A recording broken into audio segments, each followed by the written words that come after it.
Vous savez, Miss Mandjak, c'est l'une des plus grandes organisations culturelles de la communauté Mandjak. Mais laissez-moi vous dire que Miss Mandjak, ce n'est pas quelque chose qui est emprunté par la communauté Mandjak. C'est quelque chose que la communauté Mandjak connaît, que la communauté Mandjak a vécu dans le temps. Ce sont ces genres de moments que nous essayons de renouveler, que nous essayons d'organiser encore une fois de plus. Parce que vous savez, les rois Mandjak, autant, pour choisir leurs femmes, ils le choisissent à travers les défilés de Miss. Et c'est ce qu'on appelle en Mandjak Prat. Donc ce n'est pas quelque chose qui est emprunté pour nous, les jeunes Mandjak, raison pour laquelle on essaie d'organiser ces genres de moments pour marquer les temps forts de la communauté Mandjak, mais aussi pour valoriser notre culture.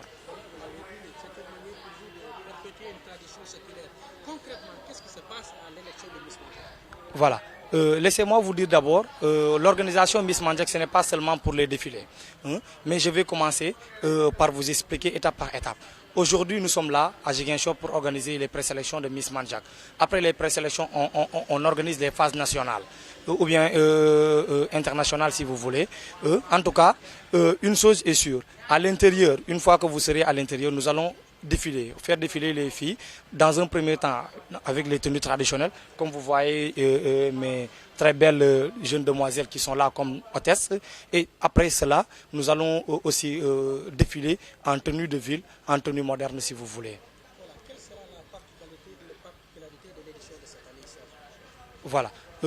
Pour l'instant, on n'a rien de particulier à part vous dire, par exemple, les thèmes qu'on a choisis, tous contre les cancers. On sait bien que les cancers sont en train de dominer, sont en train de faire mal actuellement dans le monde. Et nous, jeunes Mandjak, nous, les organisateurs de Miss Mandjak, on a tout fait pour essayer de faire partie de ceux qui vont sensibiliser par rapport à ce fléau. Combien de candidates vous avez pour aujourd'hui et est-ce que le vainqueur sera accompagné par les organisateurs pour préparer la phase nationale qui se jouera? Si, bien sûr. On aura normalement 7 candidates et la candidate qui va être élue aujourd'hui par la communauté Mandjak de Ziguinchor sera accompagnée non seulement par l'équipe organisateur de Miss Mandjak de Ziguinchor, mais aussi elle sera bien accueillie par l'équipe organisateur nationale.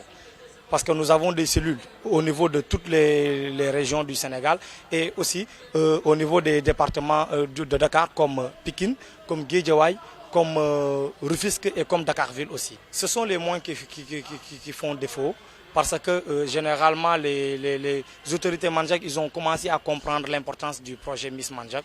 Maintenant, on les voit de temps en temps venir accompagner le projet, mais bon, c'est toujours difficile.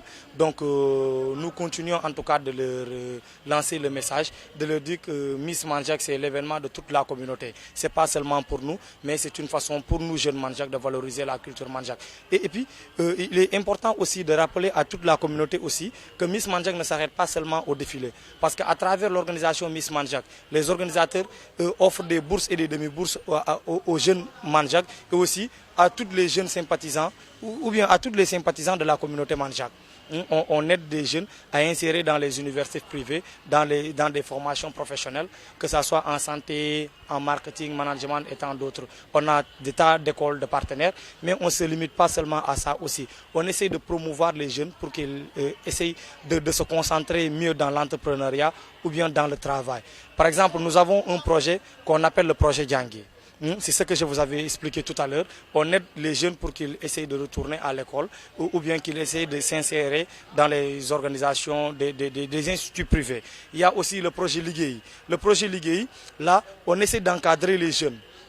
Que ce soit des jeunes instruits ou non instruits, on essaie de les encadrer dans le domaine de l'entrepreneuriat. Sinon aussi, on essaie de chercher des financements pour ces jeunes pour qu'ils essayent de travailler.